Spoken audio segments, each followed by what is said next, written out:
Hello and welcome everybody. दोस्तों, मैं Piyush Patel profit from it की ओर से आप सबका आज के सेशन में हार्दिक स्वागत करता हूं, जहां पे हम ये डिस्कस करेंगे पीई और ईपीआईएस ग्लाइड के बीच में क्या संबंध है। दोस्तों, कैसे महंगे पीई भी सस्ते होते हैं। ऐसे कई बार ये आपको चैलेंजेस का सामना करना पड़ेगा कि कंपनियां हाई पीई पे होगी, पर आप प्रेडिक्ट कर पाओगे कि आने वाले समय में यही महंगा पीई सस्ता हो जाएगा, तो आप उसका आज ही फायदा उठा पाओगे।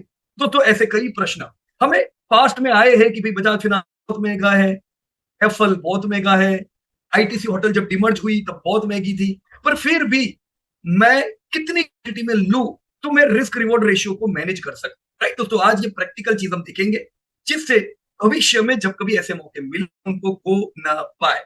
राइट, सो रेडी हो आप सब लोग? चैनल सब्सक्राइब नहीं किया है, पहले चैनल सब्सक्राइब कर दीजिएगा ताकि ऐसे इंपॉर्टेंट अपडेट आपके तो मिस नहीं हो जाए। Right, so let me begin. बात करें उससे हम दो कोट्स पे नजर करेंगे क्योंकि ये बड़े काम की कोट्स है, two timeless reminders.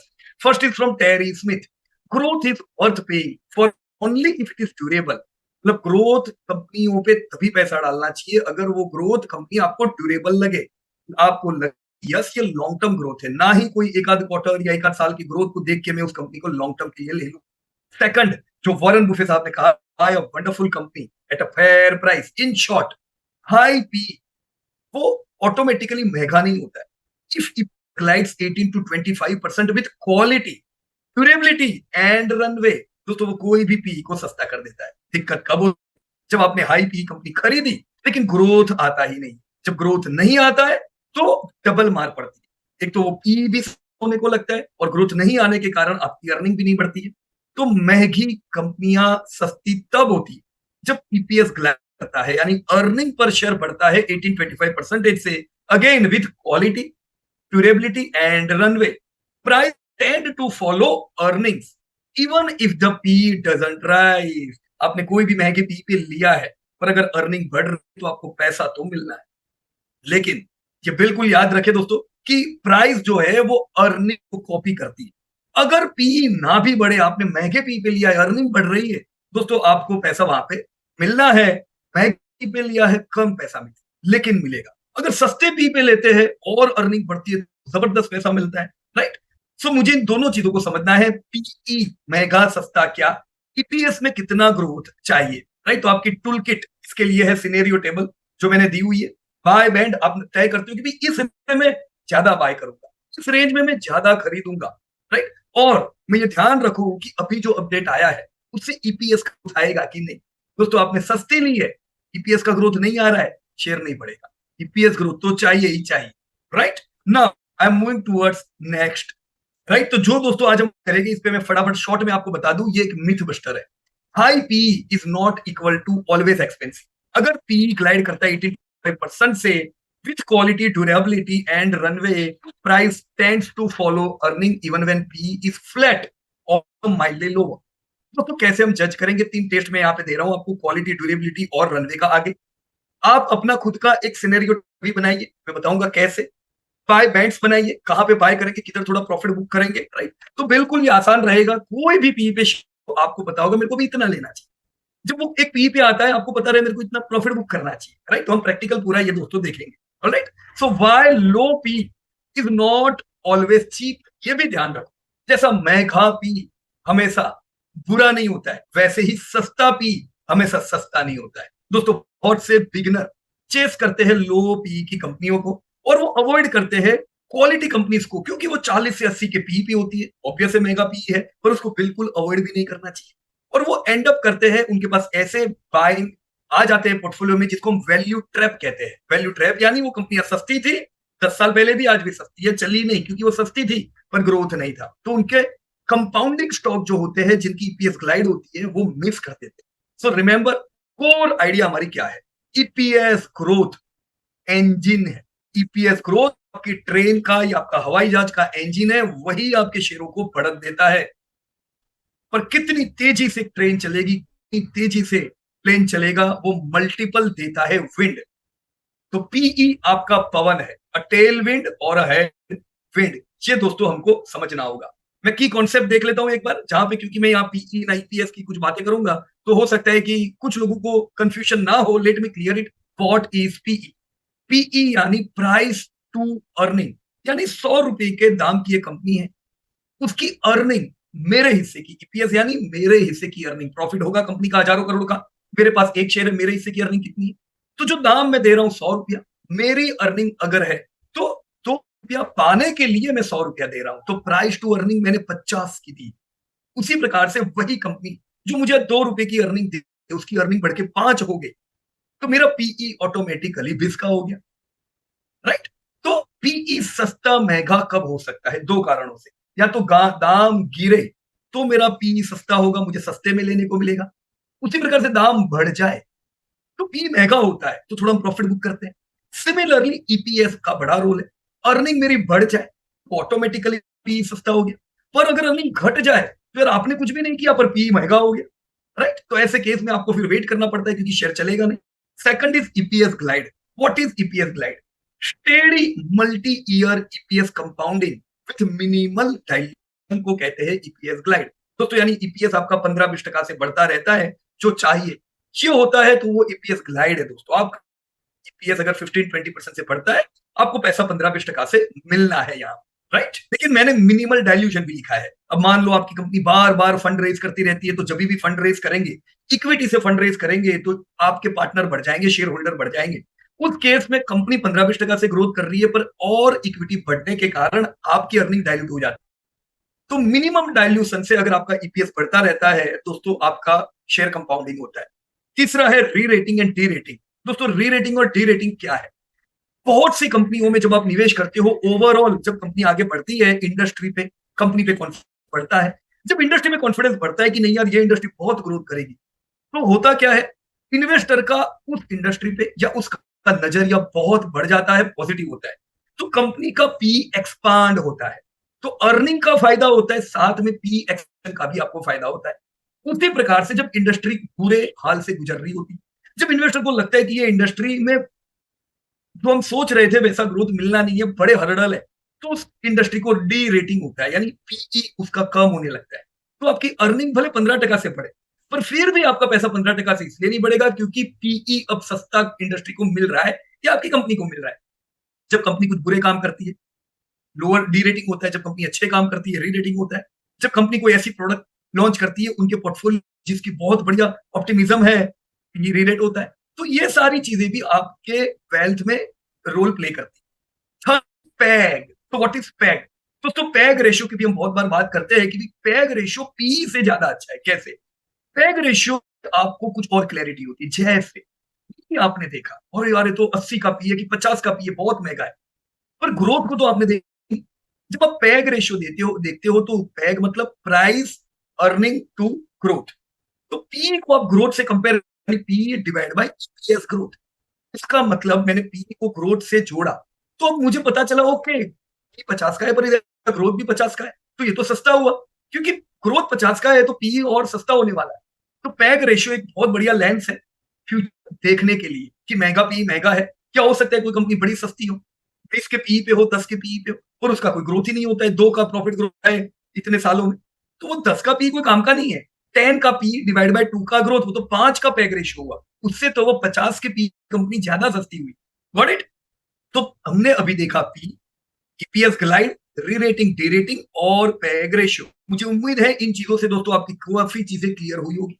Common mistakes लोग क्या करते हैं दोस्तों? Beware low P traps. सिर्फ सस्ता सस्ता लेंगे दोस्तों, अच्छी कंपनी हाथ नहीं लगेगी। Beware low P traps where EPS actually DK.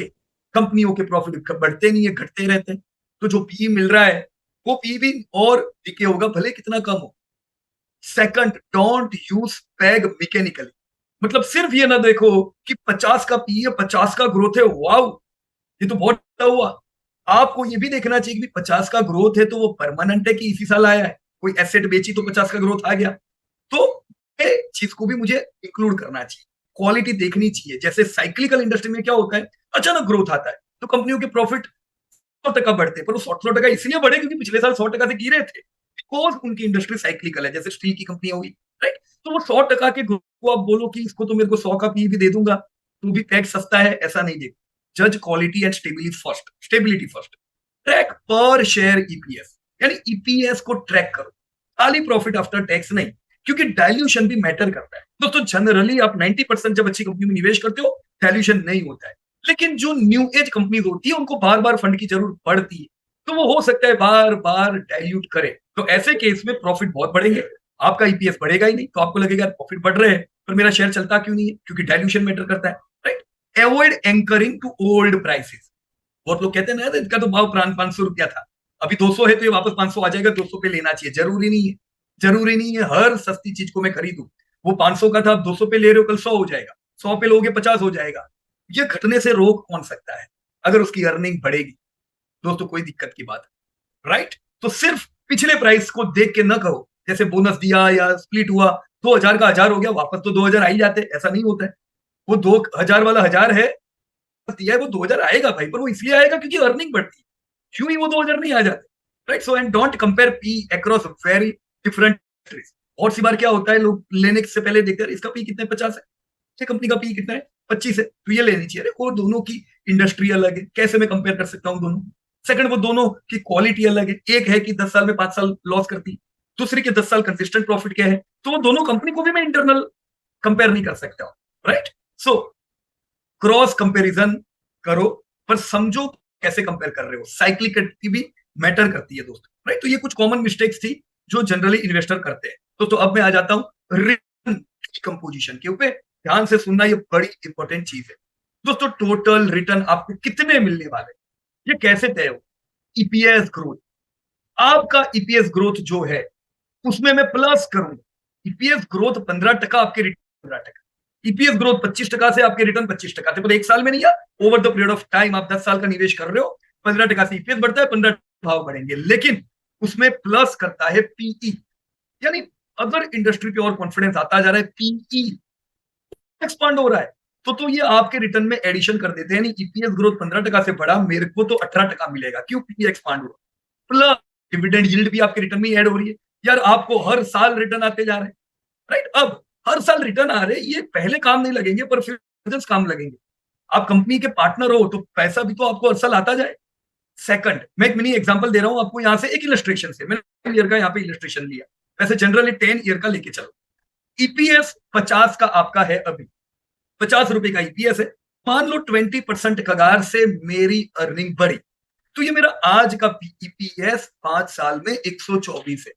मैं अगर आज कोई शेयर ले रहा हूं, मुझे 50 रुपया मिल रहा है दोस्तों, यही शेयर पे मुझे 124 रुपया मिलेगा 5 ईयर फ्रॉम नाउ, राइट। अब इससे रिटर्न पे दोस्तों क्या फर्क पड़ेंगे, let us calculate it. Alright, start with EPS. अब मैंने यहाँ पे ऑलरेडी आपको कई उदाहरण तो दे दिया है। फॉर एग्जाम्पल, राइट, यहाँ पे पी में इसको फ्लैट पी 40 का मैंने यहाँ पे गिना। सो अगर इस कंपनी को 40 का पी है तो ये कंपनी 2000 के भाव पे होनी चाहिए। अगर ईपीएस कंपाउंड होता है 20% प्राइस से 5 सालों में, तो मेरा ईपीएस तो 100 होने वाला है। अब 5 साल बाद यही मैं अगर 40 का पी गिनता हूं तो इसका प्राइस तो 4977 के आसपास हो गया। मुझे कितना मिला, अबाउट 20% कगार, प्लस मेरे को डिविडेंड मिलेगा, वो अलग चीज है, तो वो 21% हो गया। अब मान लो इंडस्ट्री के सामने चीज फेवरेबल नहीं है और ये जो कंपनी है 30 के पी पे चल रही, तो उससे मुझे नुकसान क्या होगा। देखो मेरी अर्निंग 20% से, पर 30 के पी के कारण अब इसका दाम तो मैं कितना गिनूंगा, 30 मल्टीप्लाई बाय गिन लो 124, मेरे को इस बार 20-21% नहीं मिला, 13.3% मिला। पैसा तो मिला, क्यों, मैंने महंगा लिया था। मैं महंगा क्यों बोलता हूं अभी इसको, क्योंकि पी सस्ता हो गया है। तो अब अगर पी डिरेट हो गया तो भी मुझे 14% का अर्निंग हुआ, राइट।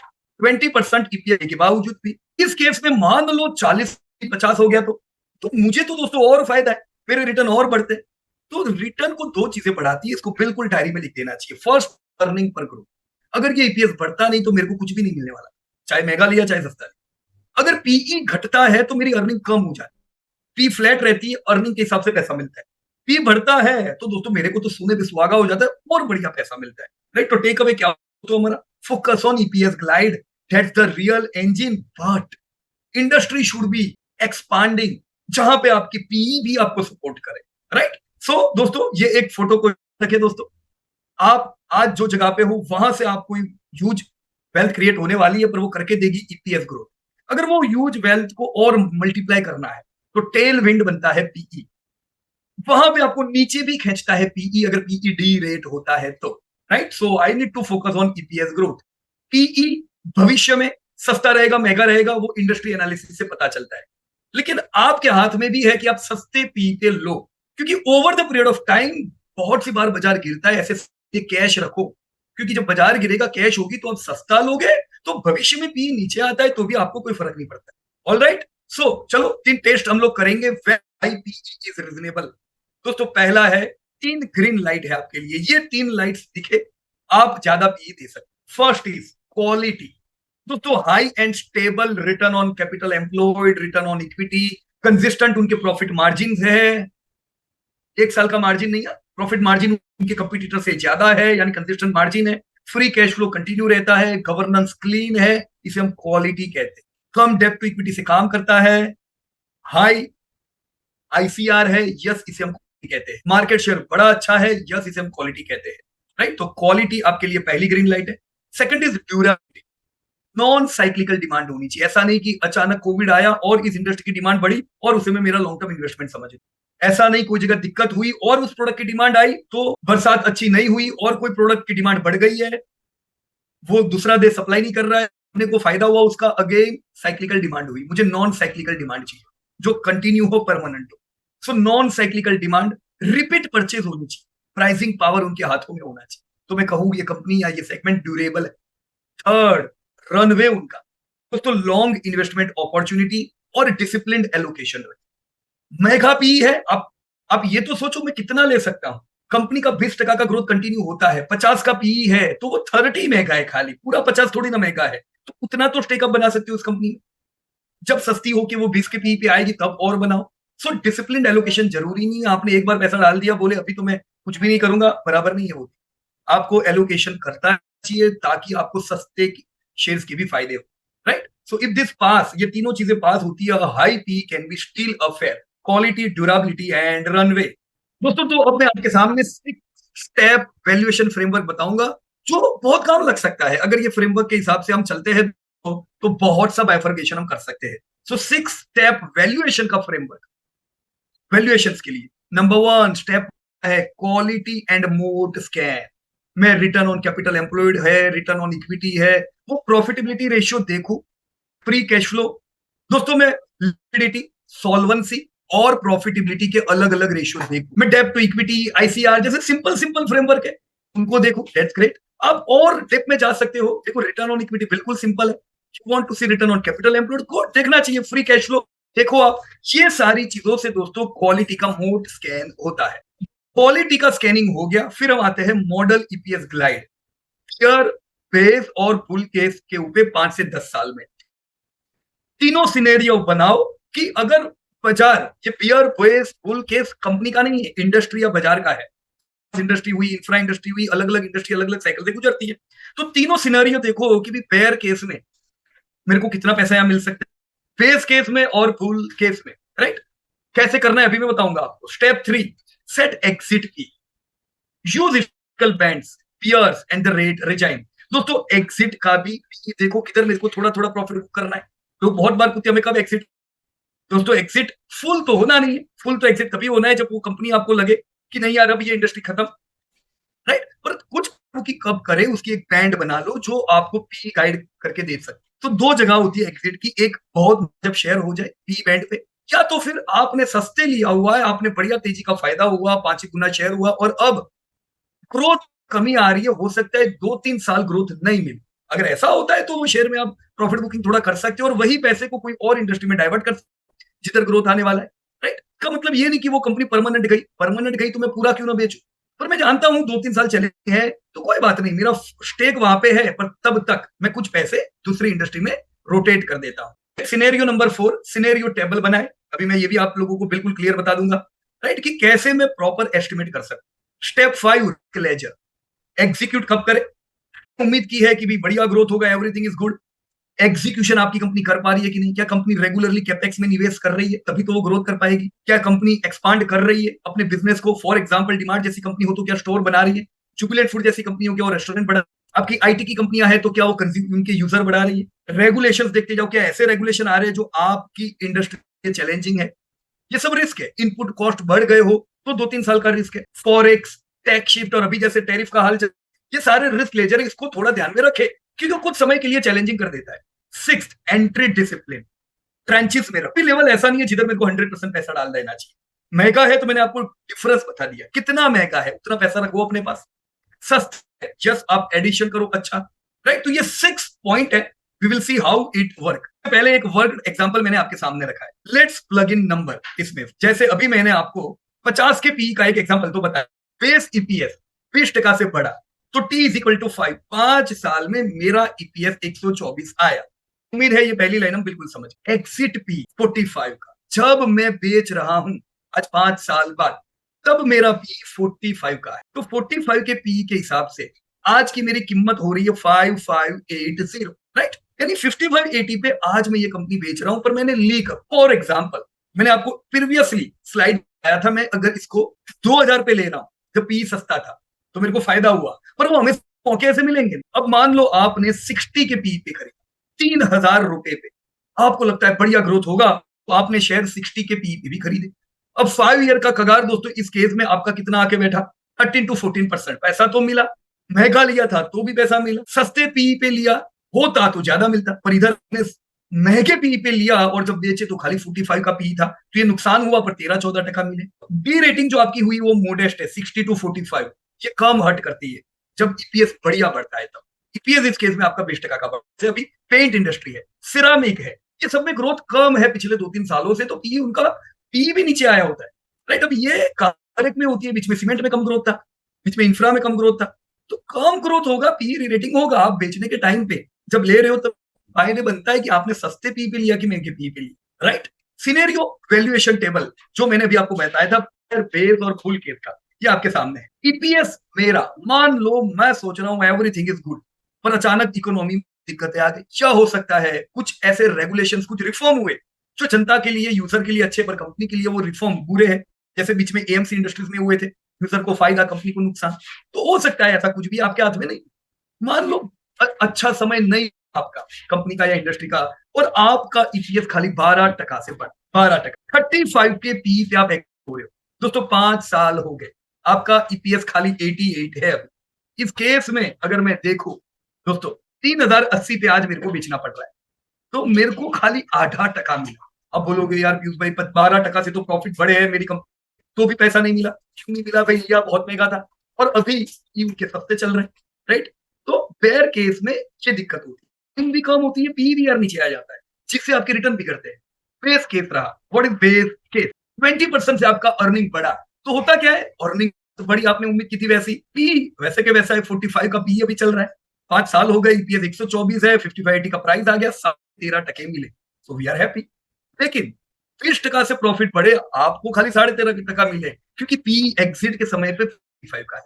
ये तब होता है जब आपको मजबूरन एग्जिट होना पड़ता है, बाकी आप लॉन्ग टर्म इन्वेस्टर हो, क्यों एग्जिट होने का ऐसे समय, राइट। अब ऐसा भी होता है कि आपने उम्मीद रखी होती है, नॉर्मल प्रॉफिट आते जबरदस्त, राइट। और ये भी आपके साथ होगा, ये तीनों केस से आप गुजरने वाले। मैं अपना लास्ट टिकट का अनुभव देखूं तो हमने जहां नहीं सोचा था वहां उससे ज्यादा भी ग्रोथ आया है, जहां सोचा था वहां कुछ दिक्कतें भी आ गई, राइट। जैसे हमने थोड़ी सोचा था एएमसी इंडस्ट्री में ये चैलेंजिंग आएंगे, पर उस समय आए आईपीओ के बाद वी वर इन्वेस्टेड, 2-3 साल बड़े बुरे गए, एचडीएफसी, एएमसी, निपॉन सबके, और अब वापस क्यों हो रहा है, क्योंकि वो समय निकल गया नुकसानी वाला, राइट। अब भूल के सिनेरियो 25% का आपका प्रॉफिट बढ़ा, आपने सोचा उससे ज्यादा, तो पी भी ज्यादा, 55 का पी मिल रहा है, क्यों, क्योंकि everything is good.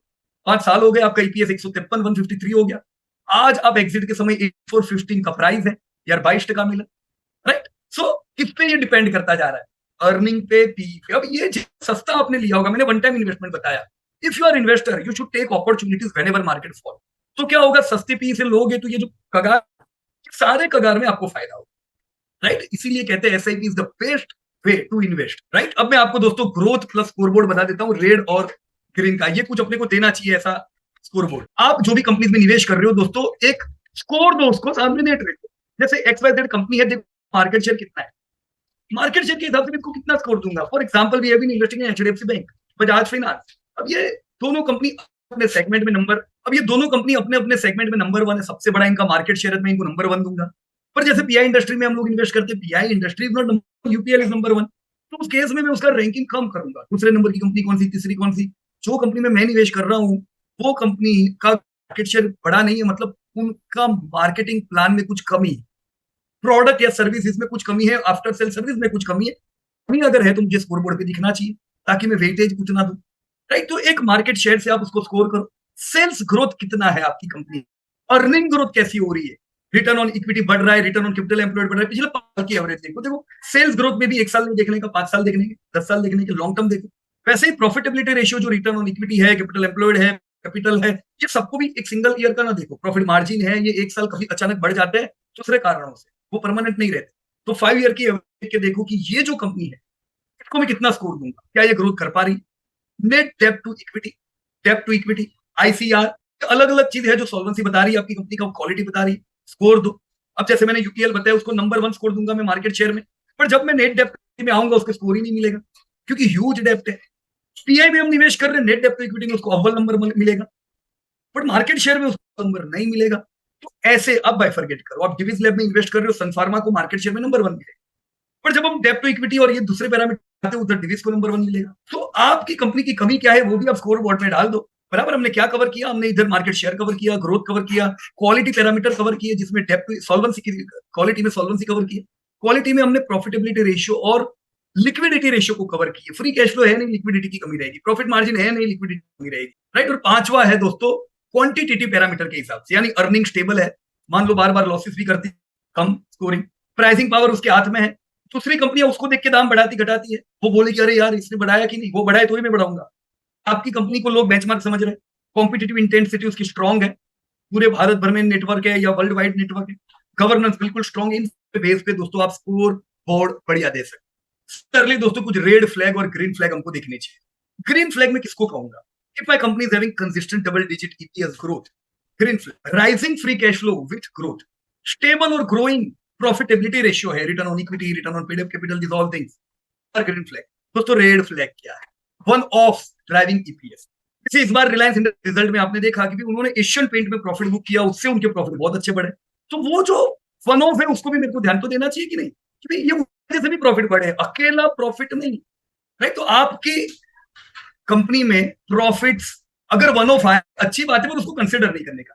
Aggressive acquisition accounting, तो आपकी कंपनी एक्विजिशन में तो एग्रेसिव होनी ही चाहिए, पर वो एक्विजिशन की वजह से जो ग्रोथ आया है आप उसको देखोगे तो भी नहीं चलेगा, क्योंकि इस बार आपको ग्रोथ मिला है पिछले साल के लो बेस के कारण। पिछले साल कंपनी नहीं थी, अभी आपने कंपनी खरीदी तभी वो दिख रहा है, कंटिन्यू ग्रोथ दिखना चाहिए। थर्ड इज हाई प्लेज, बहुत प्लेज अगर आपकी कंपनी ने किया हुआ है वो बड़ा रिस्क है, बार बार डाइल्यूट करते रहते अपने शेयर को, बड़ा risk. these are green flags and red flags. चलो मैं कुछ उदाहरण आप लोगों के साथ शेयर करता हूं यहाँ पे, राइट। यहाँ पे मैंने उदाहरण लिया है जैसे टाइटन कंपनी का। सो what is Titan, jewellery watches eyewear की ये कंपनी हुई।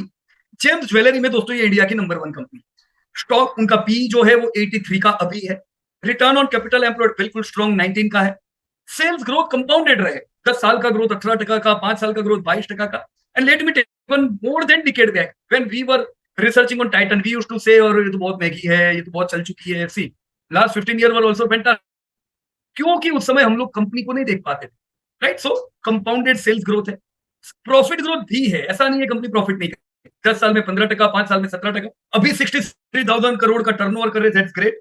सो what is the context for Titan, jewellery growth outlook up to 20% in 2026, margin sensitive होते गोल्ड प्राइस के हिसाब से, गोल्ड प्राइस बढ़ने से मार्जिन नीचे भी आता है, राइट। तो ये पॉजिटिव नेगेटिव मैंने मेरी एक कंपनी का देख लिया, राइट। मैंने अभी हिस्ट्री ली, देखो 1999 से लेके अब तक की मैंने हिस्ट्री ली, और मैंने आपको बताया 2010 we used to think oh ये तो बहुत बढ़ गई है, 6,000 करोड़ का धंधा था, हम देखते थे वो 500 करोड़ का 6,000 करोड़ हुआ। बट ये जो इंडस्ट्री में थे दोस्तों, स्टोर ओपन करते जा रहे हैं, ज्वेलरी बिक्री बढ़ती जा रही है, न्यू प्रोडक्ट्स लॉन्च करते जा रहे हैं, so this all things are positive. आज दोस्तों यही 6,000 करोड़ का टर्नओवर 60,000 करोड़ पहुंच गया, यू कैन सी कितना बढ़िया रेवेन्यू ग्रोथ आया, प्रॉफिट ग्रोथ आया। पी देखो, लॉन्ग पी आप देख रहे हो 26 से 50 का इनका पी रहता था, लो पी हाई। 15 साल का 36 से 59 यानी पी एक्सपांड हुआ, 5 साल का पी 61 से 100 और पी बढ़िया, राइट। तो पी एक्सपांड होने का भी इन्वेस्टर को फायदा हुआ और ग्रोथ भी मिला, तो सोने बेस हुआ, जबरदस्त पैसा इन्वेस्टर ने कमाया।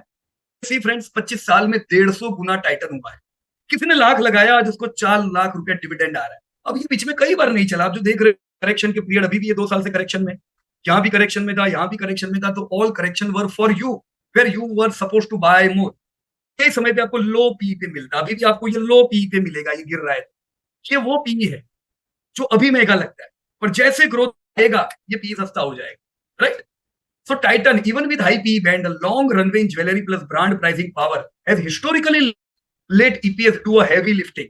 तो टाइटन के केस में ईपीएस ने हैवी लिफ्टिंग किया और आपको जबरदस्त पैसे कमा के दिए। डी रेटिंग रिस्क, जब जब गोल्ड के दाम बढ़ते हैं दोस्तों, मार्जिन की उसकी कमी आती है, राइट? तो वो समय पे टेम्पररी होता है डी रेटिंग। अब आप उसी समय बेचोगे तो सस्ते पी में बेचोगे, राइट? पैटर्न क्या है दोस्तों? प्रीमियम ब्रांड, रिपीट परचेज है। मैंने एक बार खरीदा, हो सकता है मैं 2 साल बाद वापस ज्वेलरी लेने वही जाता हूँ। प्राइस पावर है, EPS compounding strong, historic band अगर आप देखो often high P, shed return largely are EPS driven, यानी आपने कोई पे पास्ट में खरीदा है, पैसा कमाया इधर, right? Works when jewellery mix, store expansion, margin stability. दिक्कत कब होती है? डिस्क्रिशनरी स्लो डाउन होता है। पिछले साल डिस्क्रिशनरी स्लो डाउन था। अभी जब जीएसटी के दाम घटे गए हैं तो इंडिया में डिस्क्रिशनरी बूम आएगा। कॉम्पिटिटिव डिस्काउंट वॉर हो, रेगुलेटरी शॉक हो, ऐसे समय पे दोस्तों इनको झटके भी लगते हैं, इनको भी ध्यान में रखें दोस्तों। This is second example, DMart. दोस्तों ये लीडिंग कंपनी रिटेल की, नंबर 1 रिलायंस रिटेल है, दिस इज नंबर 2। पी उनका अभी 115 का है। Return on capital employed amazing 18%। कैसा है? जबरदस्त। 25% का 10 साल का ग्रोथ, 19% का 5 साल का growth, they are growing well. Profit कैसे बढ़ रहे? वो भी बढ़िया ही बढ़ रहा है। ईपीएस 41.6 का है, debt almost debt free. Previous जो कंपनी मैंने बताई टाइटन, वो भी ऑलमोस्ट डेप फ्री थी। इनके स्टोर काउंट कितने हुए? 424। इस पे ध्यान रखें, कितने बढ़ेंगे और growth, right? Recent growth rate क्या है? Q1 के जो रिजल्ट आए 18% का ग्रोथ आया, सो गुड ग्रोथ। प्रॉफिट भी इस क्वार्टर में बढ़े हैं, जो प्रीवियस क्वार्टर में चैलेंजिंग मोड से गुजर रहे थे, तो ग्रोथ वापस आया है। The unit economic flywheel, EDLP, fast turn, tight WC, ये एनेबल करता है durable EPS glide. Even if P normalize from triple digit to lower band, जैसे के पी से अगर ये 50-60 की पी भी आ जाता है, ईपीएस का कंपाउंडिंग प्लस नेटवर्क एक्सपांशन आपकी वैल्यू को ड्राइव करता है। 14 से 25 की ईपीएस की सीरीज मैंने दी हुई है, वी विल सी। जस्ट इनकी पैटर्न हम देख लेते हैं। जो अभी मैंने आपको बताया, ईडीएलपी पे चलते हैं, everyday low price, negative WC model होता है, re investment flag, high P sustained because unit economics plus runway. क्या देखने? If you are investing in demand, store productivity देखो, स्टोर बढ़ रहा है कि नहीं, सेम स्टोर ग्रोथ आना चाहिए। देखो ग्रोथ खाली नए स्टोर ओपन करने से आ रहा है, तो सेम स्टोर ग्रोथ को देखो, प्राइवेट लेबल मिक्स, टर्म्स, ये सारी चीजों पे दोस्तों हम लोग ध्यान रखें। दोस्तों ये है डिमार्ट की हिस्ट्री, 2002 से मैंने आपको रिसेंट तक दी हुई है। 2012 से मैंने दोस्तों आपको डेटा दिए हुए, आईपीओ 18 में आया, लेकिन 2000 करोड़ का टर्नओवर, जब आईपीओ आया 15,000 करोड़ का था, 7 गुना। वी एक्सपेक्टेड बढ़िया ग्रोथ मिलेगा, 60,000 करोड़ तक ये गए हैं। सिमिलर प्रॉफिट बढ़े, सिमिलर ईपीएस बढ़े। इनका पी आईपीओ के समय 50 से 100 के बीच, लोग कहते थे बड़ा महंगा है, यस महंगा है, तो कुछ तो लेना चाहिए, ग्रोथ के हिसाब से सेट करो ना, राइट? अगर ये कंपनी 25% का ग्रोथ करती है, 75 की पी पे लेते हो, तो 3% के बदले 1% तो लेना ही चाहिए, राइट? हुआ क्या दोस्तों? आप इनका लॉन्ग टर्म ग्रोथ देख सकते हो, पी देख सकते हो, 85 की 129 की इनकी हिस्टोरी की पी रहा है, राइट? तो पैसा भी इसने कमा के दिया 7 साल में 7 गुना, दैट्स ग्रेट। और क्या चाहिए? पर अभी ये करेक्शन में है, करेक्शन में आप लोगे तभी तो सस्ता ले पाओगे वापस, नहीं तो ये 100 के पी के ऊपर चला जाएगा। तो जब शेयर चलते हैं आपको 2 फायदे होते हैं अगर आपने ऐसे करेक्शन में लिया होता है। एक, ईपीएस ग्लाइड आपको फायदा देती है। सेकंड, पी एक्सपांशन आपको फायदा देता है, right? Now I am coming to PI industry, third example. दोस्तों पीआई है एग्रोकेमिकल क्रैप्स की कंपनी, पी 35 का, return on capital amazing 23, sales growth 15%, 10 साल 19%, 5 साल में बढ़िया ही की है, प्रॉफिट भी बढ़िया ही बढ़े हैं। ईपीएस इनका 109 का, सो दैट्स ग्रेट। इनकी ऑर्डर बुक ऑलरेडी दोस्तों $1.8 बिलियन की उनकी लास्ट ईयर थी। आउटलुक लॉन्ग टर्म का बढ़िया ही है, आउटलुक दोस्तों लॉन्ग टर्म का बढ़िया ही है इनका। पीई वर्सेस ईपीएस ग्लाइड अगर मैं इनका देखूं, यस देखो, high return on capital employed, IP led contracts plus long tenure CRDMO relations create visibility on. अगर जब मैं बेचूंगा अभी दोस्तों ये एग्जिट मल्टीपल 30 से 40 के पी का देगा, 25% का इनका प्रॉफिट बढ़ता है, आपका आईआरआर बढ़िया ही रहता है। रिस्क है इधर client concentration and forex input, क्योंकि इनका major business pattern process IP, long contracts, high return on capital employed, इनको विजिबिलिटी देती है बढ़ने की। मॉनिटर क्या करने का? ऑर्डर बुक कन्वर्जन देखो, मॉलिक्यूल पाइपलाइन और इनपुट करेंसी रिस्क। ये मैंने पूरा ग्रोथ दिया हुआ है आपको पिछले 20-23 सालों का, you can see. When we have started invested, ये 500 करोड़ का टर्नओवर था, वो भी आज 8 पहुंचने को है। लॉन्ग हिस्ट्री आप देखो, इन्होंने कंसिस्टेंट 15-18% से धंधे बढ़े, 20-25% से प्रॉफिट बढ़े। पी इनका पिछले साल का 17 से 35 के बीच में रहा है, 10 साल का भी वही है, 5 साल का, यानी टी रेटिंग तो हुआ ही नहीं, राइट? 20 साल में 800 गुना हुआ है, 800 टाइम्स। लाख के इन्वेस्टमेंट पे ये 2 लाख का आपको डिविडेंड भी दे रहा है, और वो हर दिया, राइट? तो आपको कंटिन्यू कैश फ्लो आता जा रहा है, साथ में वैल्यू आपकी बढ़ती है, राइट? तो this is what we saw. Return decomposition, देखो मेरा ईपीएस ग्रोथ अगर 90% से बढ़ा, फॉर एग्जांपल अगले 5 सालों में, पी अगर डी रेट होता है तो वो थोड़ा उसमें से कम करेगा। सिमिलरली पी भी हो सकता है। मुझे डिविडेंड भी एडिशन करते हैं तो भी टोटल मेरे को 80% तो ग्रोथ हुआ कि नहीं, लाख के मेरे 1,80,000 हुए, डेट इज ग्रोथ। पर इंजन क्या है? ईपीएस ग्रोथ, अर्निंग बढ़नी चाहिए, और अर्निंग उन्हीं की बढ़ती है जिनके इंडस्ट्री एक्सपांशन मोड पे होती है और खुद कंपनी क्वालिटी कंपनी, राइट? तो इन्वेस्टर प्लेबुक एक्शनेबल क्या, आपको क्या करना चाहिए? Build 15-20 stock watch list that passes no test. देखो हमने तो पूरा जो पोर्टफोलियो बनाया हुआ है ये इनके बेस पे बनाया हुआ है, इन्हीं सब चीजों के बेस पे। अपनी बैंड देख लो, इनकी बैंड लगा दो कि मैं इस पी के रेंज में बाय करूंगा और इस पी के रेंज में मैं बुक प्रॉफिट भी करूंगा। तो define by band using P plus EPS glide confidence. Use trench entries around result, या फिर जब करेक्शन होता है तो रेगुलरली गिरावट में अक्यूमुलेट करते जाए। एग्जिट तब करें, एग्जिट दो का होता है, एक प्रॉफिट बुकिंग का एग्जिट। मैंने ऑलरेडी यार अभी ईएल 100 रुपए पे लिया है, चलो 400 पे थोड़ा प्रॉफिट बुकिंग किया जाए, वो एग्जिट नहीं है, राइट? वो इसलिए क्योंकि हाई पी है तो थोड़ा प्रॉफिट बुक कर लेते हो। पर एग्जिट तो तभी होते हैं जब आपको लगे ईपीएस बिल्कुल स्लो हो जाएगा, सेल्स ग्रोथ बढ़ेगा नहीं, तो इससे दोनों नुकसान होगा, धंधे बढ़ेंगे नहीं, प्रॉफिट बढ़ेंगे नहीं, रेटिंग इसका कम हो जाएगा, वो रेड फ्लैग। बाकी लॉन्ग ऐसा बनना है। कुछ अगर प्रिक्वेशन आपके दिमाग में हो, मैंने यहाँ पे कुछ क्वेश्चन लिखे हुए जो लोगों के दिमाग में होते हैं, इसके बाहर के क्वेश्चन हो, you can write in chat box. Is peg ratio less than 1 always chip? ऐसा जरूरी नहीं है, क्योंकि पैग रेशियो इग्नोर करता है और साइक्लिबिलिटी। पैग में हमने खाली ग्रोथ को इंक्लूड किया है, तो जज durability first, right? What is cyclical EPS? वो कंपनियां जिनके ईपीएस बहुत वॉलेटाइल होते हैं, प्रॉफिट बहुत वॉलेटाइल होते हैं, हो सकता है उनके कॉस्ट जो इनपुट कॉस्ट होता है उसमें बहुत प्लस माइनस होता है और वो उनका सबसे बड़ा खर्चा होता है। तो जो भी तो ऐसी साइक्लिकल ईपीएस वाली कंपनियों में कम पैसा रखे। कुछ कंपनियों के बिजनेस भी साइक्लिकल होते हैं, तो साइक्लिकल बिजनेसेस में भी थोड़ा कम पैसा, ऐसा नहीं है बिल्कुल नहीं डालना चाहिए, क्योंकि अच्छे पैसे यहाँ पे भी मिलते हैं। बायबैक्स और बायबैक और डायल्यूशन, ये क्या है दोस्तों? आपने देखा कि भी आपको तो प्रॉफिट फ्रॉम टैक्स से ईपीएस आपका बनता है, यानी प्रॉफिट एक टैक्स कंपनी का, ईपीएस आपका। अब अगर कंपनी ने बायबैक किया तो बायबैक के केस में शेयर कम हो जाते हैं, इससे आपको फायदा होता है, तो ये तो आपके लिए बहुत अच्छी बात हुई। पर डायल्यूशन कब होता है दोस्तों? इशू आया या कोई भी प्रकार से कंपनी ने इक्विटी बढ़ाई और फंड रेज किया, तो ऐसे केस में rising profit after tax with dilution is not equal to EPS glide. Third, how do I pick exit P? मैंने अभी बताया आपको, use historical bands plus peer comparison plus rate regime, be conservative in pair based risk, right? तो मैं खत्म करूंगा इन ये quotes को बिल्कुल याद रखिएगा, इन्वेस्टमेंट कोट्स है। Price tracks EPS in the long run. अगर आपके प्रॉफिट बढ़ते हैं, दाम को बढ़ना है। Durable growth fits cheap stagnation. Durability पे ध्यान दें, टेम्पररी नहीं। योर एज इज डिसिप्लिन, जिसके लिए मैंने आपको सिनेरियो टेबल बनाया, आपको बनाने चाहिए। Guard rail benches, right friend? जो हमने बात किया desk is for education and information only. यहाँ पे कोई भी बाय या सेल के रिकमेंडेशन नहीं थे। Market involve risk of loss. So दोस्तों, अगर आपको लगे कि ये सेशन ने फायदा कराया है, लाइक कीजिएगा, अपने इन्वेस्टर से शेयर कीजिएगा। प्रॉफिट फ्रॉम इट से जुड़ना चाहते हो, you can scan it and reach to profit from it. Thank you very much and jai to all. Disclosure: this update is for educating purpose. We are not tip provider.